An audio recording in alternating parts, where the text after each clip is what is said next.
तो नमस्कार मित्रों, स्वागत है तमारू खास आजना एक उपयोगी विडियो साथे। खास मित्रों आज अपनी आजना आ विडियो में मित्रों डिटेल में बात करवाना छे के जे खेडूत भाईओ ने अत्यारे 4-4 हज़ार रुपयाना हप्ता मळी रह्या छे। शुं मित्रों केवा खेडूतो छे जेमने अत्यारे 4,000 रुपयाना हप्ता मळी रह्या छे अने मित्रों अमुक खेडूत भाईओ एवा छे जेमने 22मा हप्तानो पण लाभ मळ्यो नथी अने अमुक खेडूत भाईओने मित्रों 21मा हप्ताथी मित्रों लाभ मळवाना बंध थई गया छे।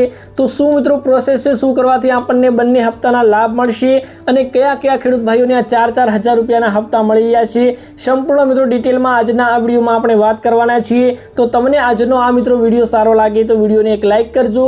चेनल में मित्रों नवा आव्या छो तो चेनल ने मित्रों जरूरथी सब्सक्राइब करजो ने खेडूत भाईओनी साथे आजनो आ विडियो जरूरथी मित्रों शेर કરી દેજો। તો ખાસ મિત્રો હવે આપણે વાત કરીએ મુદ્દા ઉપર આવીએ મિત્રો 4,000 રૂપિયાનો હપ્તો કેવા ખેડૂત ભાઈઓને મળી રહ્યો છે। તો ખાસ મિત્રો જેમને 21મા હપ્તાનો લાભ નતો મળ્યો ત્યારબાદ તેમણે તેમની ભૂલો સુધારી ઈ કેવાયસી કરાવી લીધું, જમીનના જે દસ્તાવેજોની ચકાસણી કરાવી, તેના ડોક્યુમેન્ટ બધા વેરીફાઈ કરી દીધા અને મિત્રો ખેડૂત રજિસ્ટ્રી કરાવી લીધેલી હોય તેવા ખેડૂતોને મિત્રો પછી આ 22મા હપ્તાની સાથે 21મા હપ્તાનો પણ લાભ મળ્યો। એટલે કે મિત્રો 23,000 રૂપિયાનો હપ્તો અને આ 22મા હપ્તાના 2,000 રૂપિયાના હપ્તાની સાથે મિત્રો 4,000 રૂપિયાનો હપ્તો ખેડૂત ભાઈઓના ખાતામાં જમા થયો। એવી રીતે અત્યારે મિત્રો ખેડૂત ભાઈઓના ખાતામાં 4-4 હજાર રૂપિયાના હપ્તા જમા થઈ રહ્યા છે અને અમુક મિત્રો ખેડૂત ભાઈઓ એવું કહી રહ્યા છે કે અમને 21મા હપ્તાનો લાભ મળ્યો નથી, ત્યારે 22મો હપ્તો મારા ખાતામાં જમા થયો નથી, તો શું કરવાનું છે? તો ખાસ મિત્રો તમે પણ ઈ કેવાયસી ના કરાવેલું હોય તો ઈ કેવાયસી કરાવી લેજો। તમારું બેંક અકાઉન્ટ મિત્રો તપાસી લેજો। બેંક અકાઉન્ટમાં કંઈ પણ પ્રોબ્લેમ હોય તો તમારે સુધારી લેવાની છે। બેંક અકાઉન્ટમાં કેવાયસી મિત્રો કરાવી લેવાનું છે અને જો મિત્રો તમારું આધાર કાર્ડ અપડેટ ના હોય તો તેને પહેલા અપડેટ કરાવો અને પછી મિત્રો કેવાયસી કરાવી લેજો। અને મિત્રો તમારા ખાતામાં જો બ્લોક ના થઈ ગયું હોય ખાતું, અત્યારે ખૂબ જ મિત્રો અત્યારે ફ્રોડ ચાલી રહ્યા છે કેમ કે અમુક ઘણા ભાઈઓના ખાતા મિત્રો બ્લોક થઈ રહ્યા છે। અમુક મિત્રો એવી મની ટ્રાન્સફર કરવામાં આવી રહી છે જેના લીધે અત્યારે આપણા બેંક અકાઉન્ટ મિત્રો ફ્રોડ થઈ રહ્યા છે।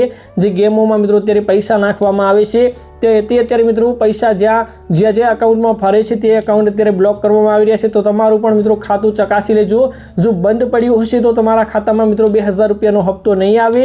ખાસ મિત્રો તમારે ચકાસણી કરાવી લેવાની છે અને જો મિત્રો તમે આ બધું અત્યારે પૂર્ણ કરી લેશો તો અત્યારે જે આપણને 22મા હપ્તાનો લાભ મળ્યો એવો 23મા હપ્તાનો જ્યારે આપણને લાભ આપવામાં આવશે તેની સાથે મિત્રો તમને 22મા અને 23મા હપ્તાનો બંનેનો મિત્રો લાભ આપવામાં આવી જશે। એટલે કે બંને હપ્તાના લાભ મિત્રો તમારા 23મા હપ્તાની સાથે મળી જશે। એટલે મિત્રો ગભરાવાની જરૂર નથી। તમારે જે બેન્કિંગના કામ પૂર્ણ કરવાના હોય તે તમારે અત્યારે જ પૂર્ણ કરી લેવાના છે તો તમને મિત્રો એક સાથે બે હપ્તાનો લાભ પણ મળી શકે છે। તો ખાસ મિત્રો આજના આ વિડીયોમાં આટલું જ હતું। આ ખૂબ જ મહત્વની માહિતી હતી જે તમારા ખેડૂત ભાઈઓની સાથે શેર કરવી હતી કેમ કે મિત્રો ઘણા ખેડૂત ભાઈઓના 4-4 હજાર રૂપિયાના હપ્તા મળી રહ્યા છે તો ઘણા ખેડૂતોને કંઈ મળી રહ્યું નથી, હપ્તો પણ મળી રહ્યો નથી ને 2,000 રૂપિયાના હપ્તા પણ અત્યારે 22મા હપ્તાની સાથે મળી રહ્યા છે। તો ખેડૂત ભાઈઓના મનમાં આ સવાલો ઉઠી રહ્યા હતા કે 22મા હપ્તાની જગ્યાએ આપણને શું મોદી સરકારે 4,000 રૂપિયાનો હપ્તો જાહેર કરી દીધો છે? ઘણા ખેડૂત ભાઈઓ તો મિત્રો એવું કહી રહ્યા છે કે મોદી સરકારે હપ્તામાં વધારો કરી દીધો છે। તો કંઈ મિત્રો એવું નથી। તમને જો 21મા હપ્તાનો લાભ નહીં મળ્યો હોય તો આ 22મા હપ્તાની સાથે બંને હપ્તાઓનો લાભ મિત્રો એક સાથે આપવામાં આવ્યો છે। મોદી સરકાર દ્વારા મિત્રો રકમમાં કોઈ પણ વધારો કરવામાં આવ્યો નથી। તો કોઈ આવા ભ્રમમાં રહેવું નહીં। એક સાથે મિત્રો બે હપ્તાનો લાભ આપવામાં આવ્યો છે।